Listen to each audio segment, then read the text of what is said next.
Tuloy-tuloy ang pamaskong handog ni Pangulong Ferdinand R. Marcos Jr. sa ating mga kababayan sa pamamagitan ng Tara sa Palasyo sa Kalayaan Grounds. Isa sa binigyang halaga ng Pangulo ay ang overseas Filipino workers na tinaguri ang mga bagong bayani ng bansa. Na-report si Denise Osorio. Muling binuksan sa publiko ang Malacanang Palace para sa Christmas event na Tara sa Palasyo. Dito, personal na nagtungo si Pangulong Ferdinand R. Marcos Jr. sa Kalayaan Grounds para sa isang pamaskong handog para sa mga Pilipino, kabilang na ang mga overseas Filipino workers. Ayon kay Pangulong Marcos Jr., pasasalamat at pagmamalasakit ng pamahalaan sa mga Pilipinong patuloy na nagsasakripisyo para sa kanilang pamilya at para sa bayan ang paghahandog na ito. Bahagi rin ito ng pagpapadama ng administrasyon na parati silang nakaalalay sa mga itinuturing na bagong bayani ng Pilipinas.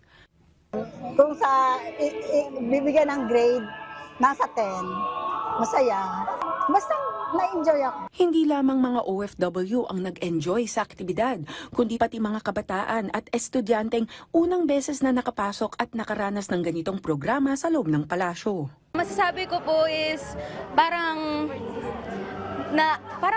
panibago po siya sa paningin namin dahil parang nakakapanibago siya. Parang ngayon lang din ho namin na nakapag-attend sa parang gantong bagay.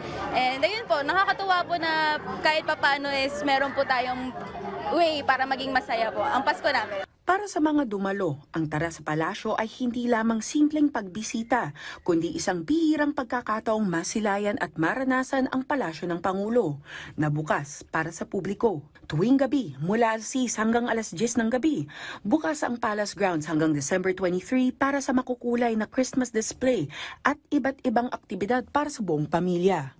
Samantala, gaganapin din sa Malacanang ang Misa Diario hanggang December 24 para sa publiko na magsisimula araw-araw ng alas 4 ng madaling araw. Denise Osorio, para sa Pambansang TV, sa Bagong Pilipinas.